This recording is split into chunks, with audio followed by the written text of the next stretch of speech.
Welcome to Satsang. Happy to see you all, as always.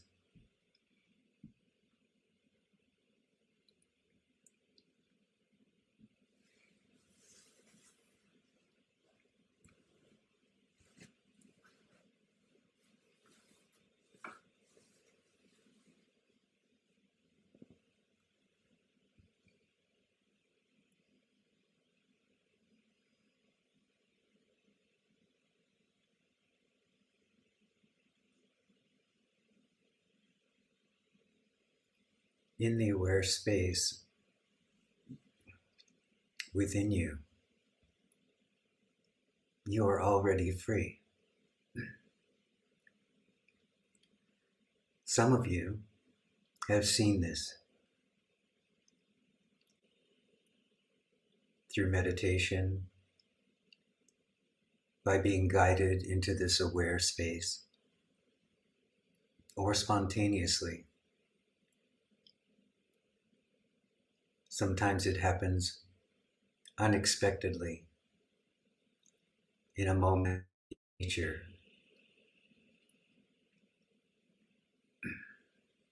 or when you least expect it.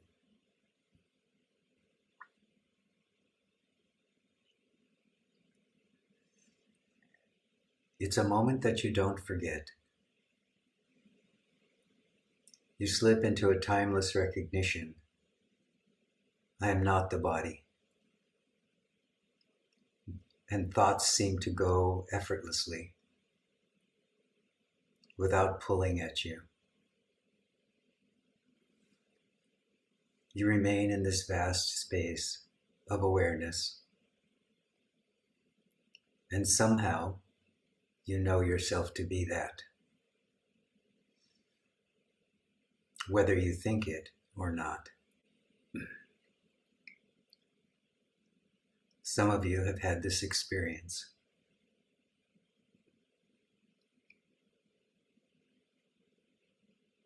All of you will have this experience.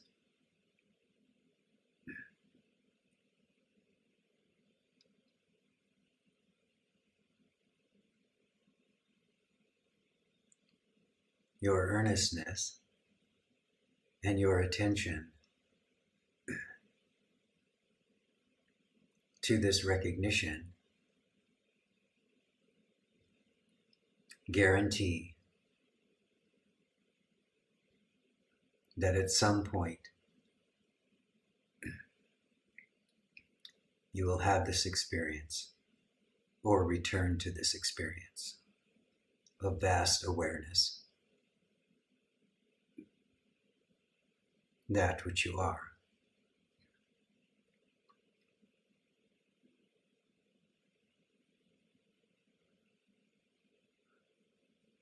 One of the most frequent conversations I have with people is around the question, but why doesn't this last? Why am I not always there in this place of recognition? First of all, you can never not be there. The sign of having had this experience is this recognition. I am that. I know myself to be that. Even if it's a fleeting recognition, passing very quickly. But having had it, that memory remains strong, and you can always come back to it as a gateway. But the question does arise, why is it that this state of recognition, of vast awareness, doesn't remain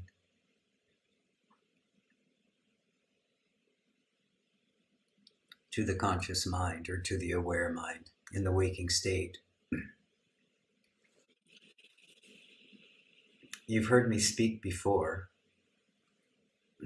about the traditional explanation, which is that one of the characteristics of mind is this veiling quality which drops down into the space of attention and masks or hides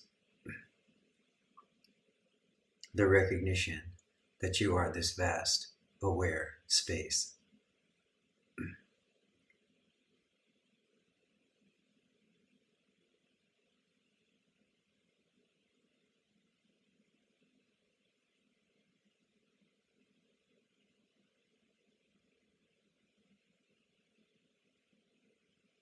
Another way of looking at this is to ask the question, when you notice that this veiling quality is here in this moment in your mind, how does this veiling happen? What am I seeing here?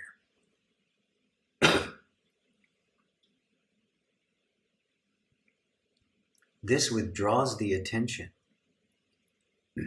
from the veiling quality itself and directs it back toward the awareness. If you look carefully,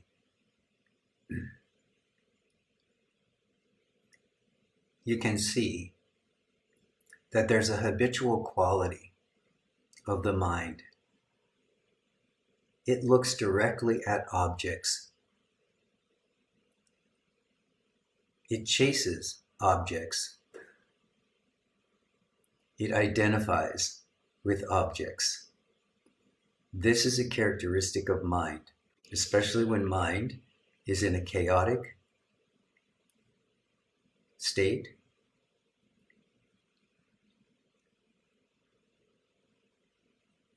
or when there isn't sufficient concentration to stop the mind from chasing after whatever object appears on the screen of awareness. This is just the nature of, one can say, undisciplined mind.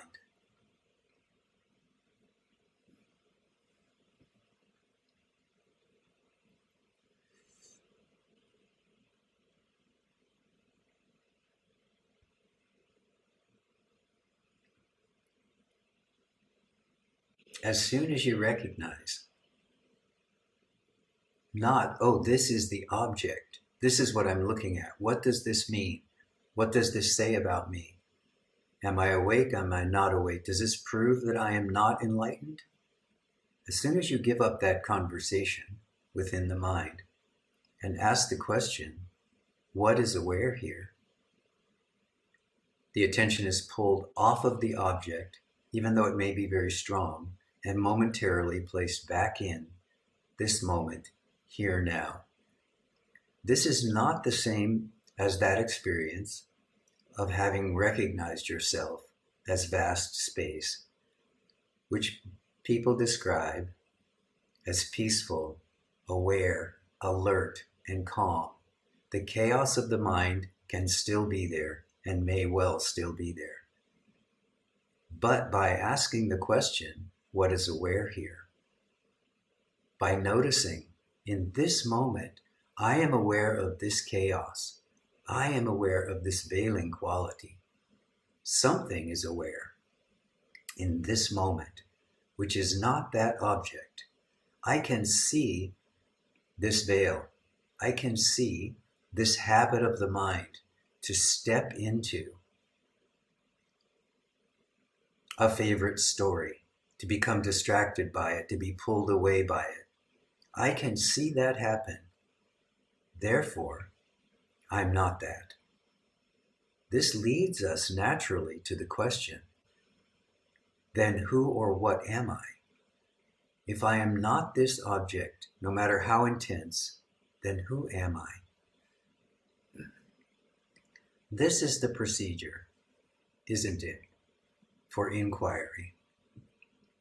But I wanted to point out to you that the way to get control of this habit or tendency in the mind to leap right into identification with whatever object is in front of it is to notice that the mind has done this and then withdraw from it. not with hostility or with anger or with a sense of failure, but with the recognition that this veiling quality was there, or this habit of the mind to follow this object, it was there. But as soon as I recognize this is the habit of the mind, this is the veiling quality of the mind which is present now, I immediately recognize, whether I say it mentally or not, I immediately recognize, therefore I am not that. I can see it. It is an object. So I know I'm not that. And then the question naturally follows. To whom does this thought come? To whom does this thinking come? To whom does this veiling come? To whom does this identification come? And then that question is answered internally. Well, it comes to me. It comes to this body mind. This experience happens. And then the question, who am I? Who am I referring to? Can arise naturally when I say I.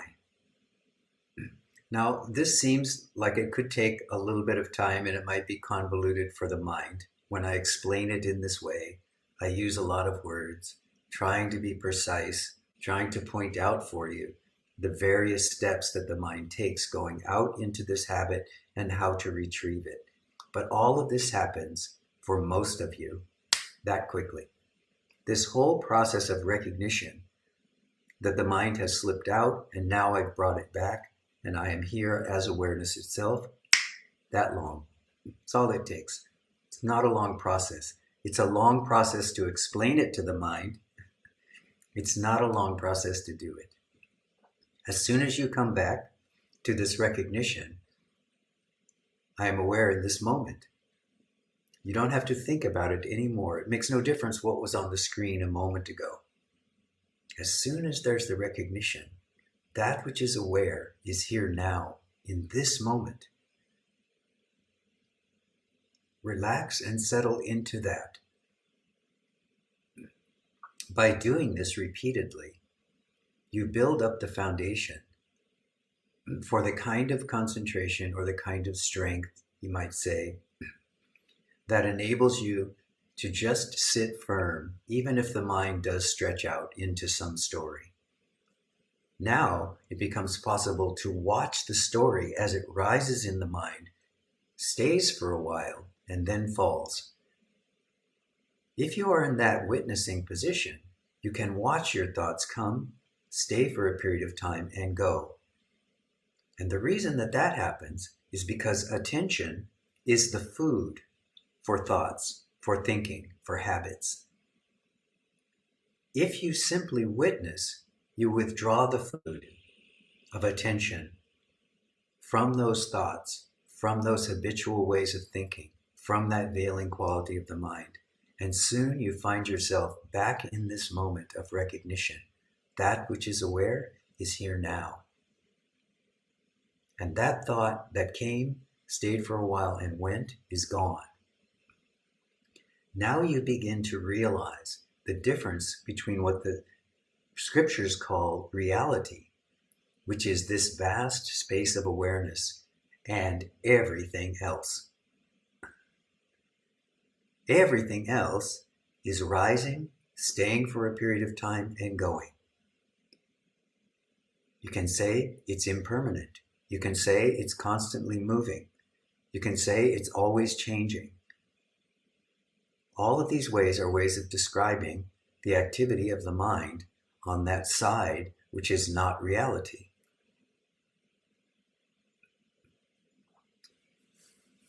As soon as you come to realize that you are that which is always here, as being, consciousness, that awareness, which is vast space, before thought, then thinking can come and go. It's realized to be completely unnecessary to get engaged in it. If it comes spontaneously, out of some habit or some conditioning. Who knows?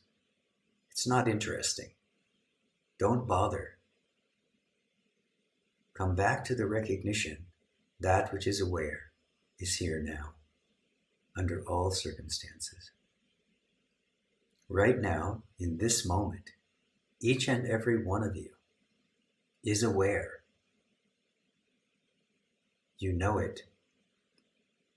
There's a deep part of your nature which knows at this very moment, I exist. And you know this beyond your mind, beyond your body, beyond the senses, and beyond your experience. You know in this moment, existence is here, and I am that. Keep returning here into this space of recognition of reality, and let everything else go. Before long, you'll come to realize that this is the most restful, relaxing, and loving place and space for you to be. That in this being, consciousness, you are free, and your happiness resides in this space.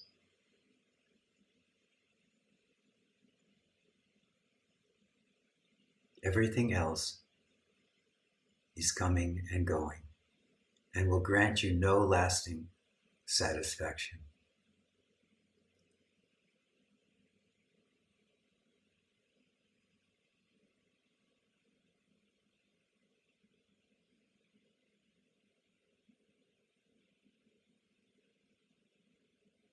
In this moment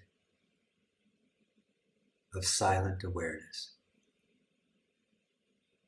recognize, I am already free.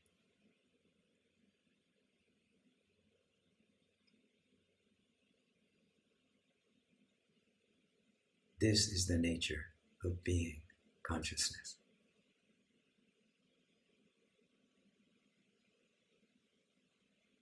You are that.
All right, who has something they'd like to share?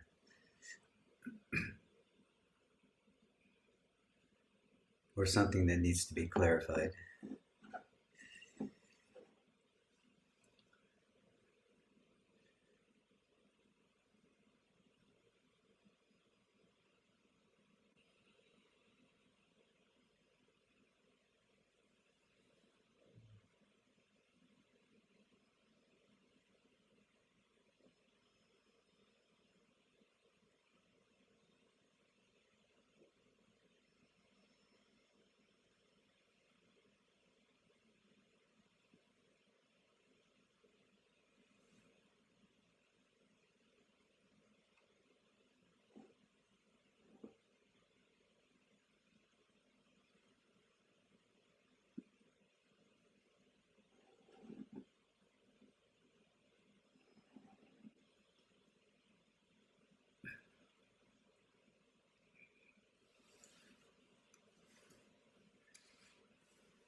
Rishi, Hello, who am I talking to? Marie. Oh, hello. Hi. Namaste. Namaste. What comes to my memory quite often, something you said to me a while back, is that trust your wisdom. And it's going to connect with what you've been saying this morning, to recognize that I know. And stay with that certainty that I know. There's no unless in here. And I find sometimes, like, trying different techniques or different features, there's so much today available for us, and that's great. At the same time, like, trusting wisdom would for me to mean, trusting my wisdom would mean for me to recognize, how is God calling me? Because it's each of us individually, maybe it's a different way, and then trust that and stay with it. Yes. And maybe you can reflect on that. So that's something that comes back often to me, the memory of your words, trust your wisdom. Yes, thank you, Marie. And in a way, that's what I'm pointing toward here when I say that if you have this recognition, after that, it becomes almost impossible not to trust your own wisdom, because this is such a powerful moment for most people, this recognition that I am this vast space and I have within me the capacity for wisdom. This is such a powerful experience that a lot of the other, if not all of the other supports will start to fall away. Because as we've spoken about before, the supports are there when we need them. But as we mature in our understanding and in this wisdom that you're pointing out, which is deep within us, which is where the sage actually lives, which is where the guru actually lives, which is where the teaching actually lives, which is where Aruణācala actually lives.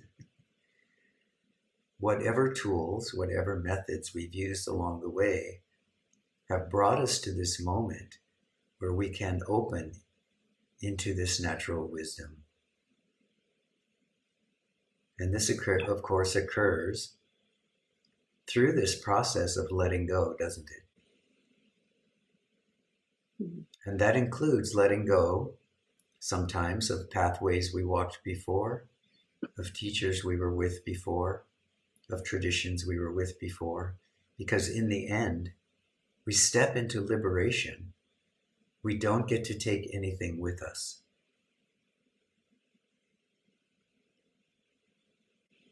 Liberation is here. Wisdom is here. But we don't get to put our toolbox on our shoulder and take it along with us anymore. But we don't need to either, right? Because the tools were relative to this identification. I am the body. I am the mind. There is this problem. This needs a solution. I must practice. I must make a strong effort. All of that is related to this false identification with the idea, I am the body. We are very grateful for all those tools. While that false identification is there, we are using those tools. They are helpful. They help us to center. They help us to concentrate. They help us to be present in the here and now as much as possible when there still is a subject making use of an object, which is what all of the tools, practices, meditations, visualizations, chantings are. There must be a subject engaged with the object in order for them to help us to settle into concentration, into peace, into the center of being. But once we are there, then we have to let them go. If we're attached to the tool, we won't take the step into the vast awareness of our own being. If we want to be a perfect Buddhist, a perfect Vedantin, a perfect Christian, a perfect whatever, we won't take that final step. We'll try to pull the whole tradition into the space of aware, awake being. And in that vast space, the whole tradition just disintegrates. Why? Because the tradition is still based in the I position. I am this or that. Once we step into the natural wisdom of our own being, we see that there is no point of view which can have meaning in the space of our own vast recognition. Everything just begins to fall away. And for many people, for most people, one might say, this is a very long process. Things fall away little by little by little by little. It's the rare being that everything falls away instantly and it's completely done. You know, for most, this is a gradual process of knowing oneself, learning to trust that wisdom that you're talking about or you're pointing toward, and continuing on, willing to risk it all, even one's own sacred cows.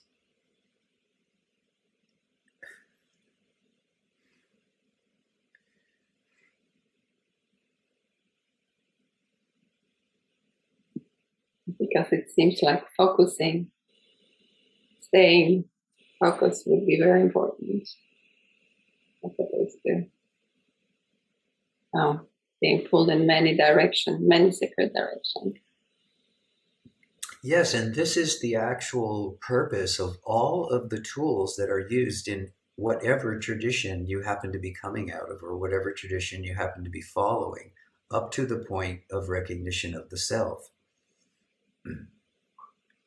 This is to help keep that focus, in other words, to keep the mind in God, to keep the heart open, right? To keep the mind focused on understanding what is happening in the mind. How does the mind lead to suffering? How does it come out of suffering? All of these methods are so helpful and so useful up to the point that we have to trust the wisdom of our own knowing and step into silence. Knowing that if we fully step into silence, the one who stepped disappears. And now there is only vast space, alert awareness, in which everything has the possibility of rising, staying for a period of time, and leaving.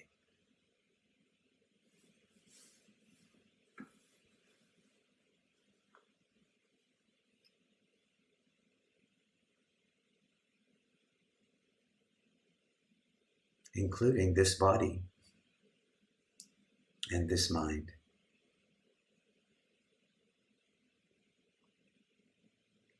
But that which is the conscious process, which is deep within the body-mind complex, that is eternal. It came from nowhere. Now you are here. It stays for a period of time. It goes back to its own nature at some point, and the body drops. Those of you who have been to the passing of a close friend or family member, you've seen this happen. Consciousness, awareness is there one moment, and the next, gone. This is for all of us. Consciousness is eternal. But the awareness that's related to the body, the mind, the feelings and the emotions, this will wink out, and consciousness itself will return to the great pool of awareness, the great pool of self-nature. This is where eternity lies. Life itself going on eternally. You are that.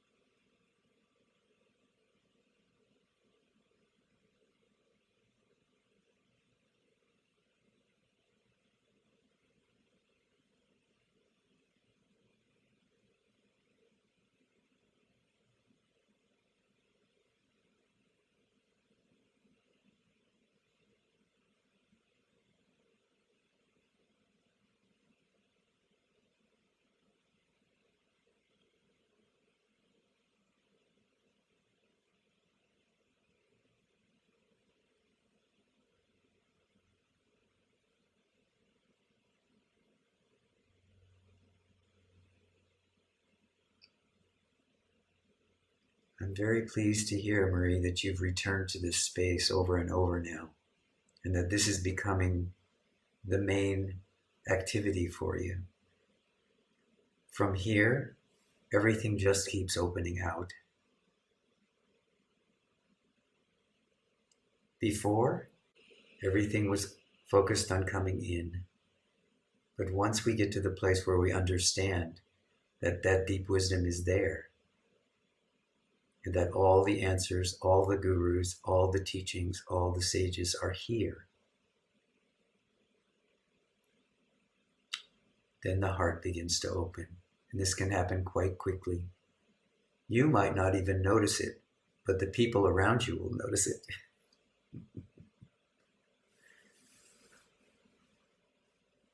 Very good.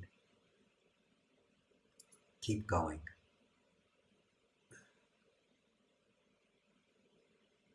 Thank you. It's so simple when that knowingness is, it's so simple and so clear. Yes. And then it's frustrating when it's just the veiling quality of mind shows up. Yes. Yeah, this is why I often say it's very simple, but it's not easy. Mm-hmm. But this is also part of the dance of life, isn't it? Mm-hmm. You know, you are that which is behind this entire dance. So even when the frustration is there, and even when the veiling is there, now you have the opportunity to have absolute faith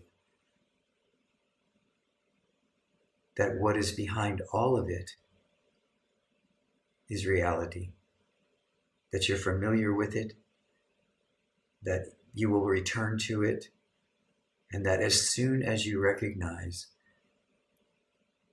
I am not this, I am this reality, I am being, consciousness.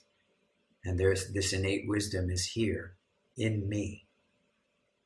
As soon as that happens, the path to liberation unfolds, and it unfolds quickly. Now, quickly may be overnight, and it also may be 5 years or 10 years.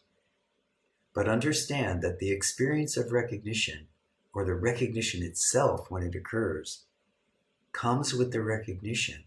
Not only am I that, but I have always been that. And everything that went before, the struggles, the problems, the practices, the highs and the lows, that all was a dream. That which I am has always been here. That has never changed.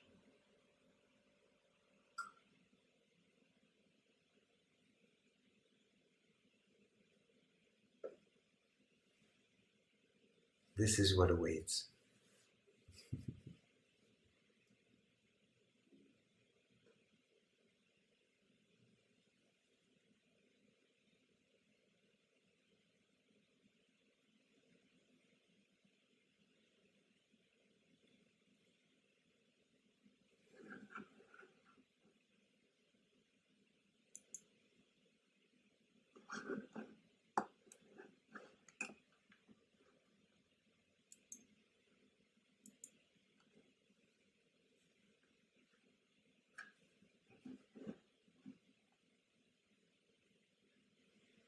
And, Rishi, can you hear me? I can, and I can see you also. Because something was kaput with my internet before, so therefore I'm asking. I only want to say I'm full of gratitude. I'm overflowing with gratitude and overflowing.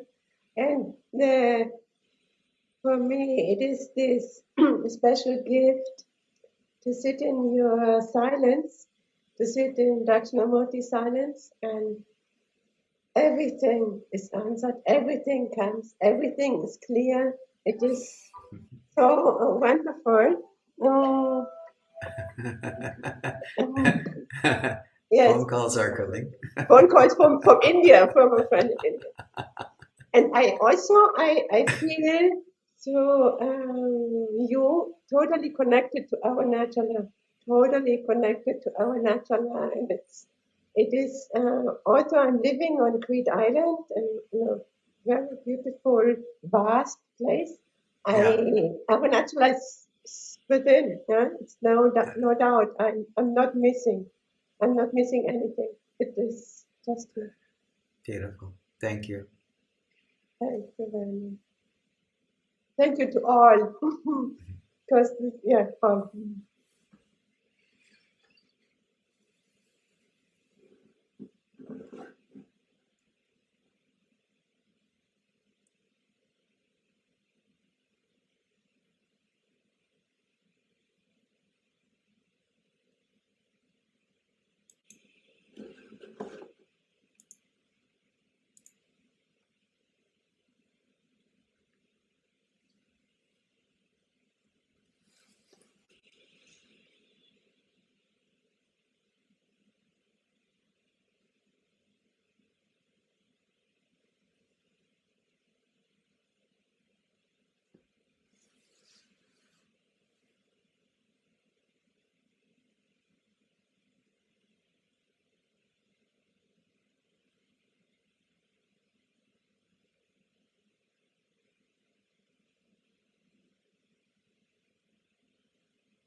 All right, dear ones. I encourage you to open your heart to whatever is here in this moment. Know yourself to be that which is aware and hold everything in this heart of awareness.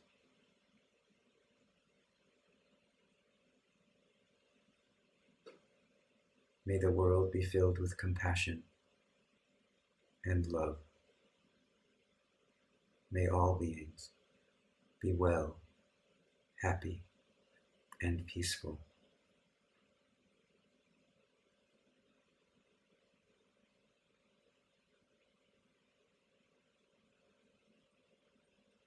Hari Om Tat Sat.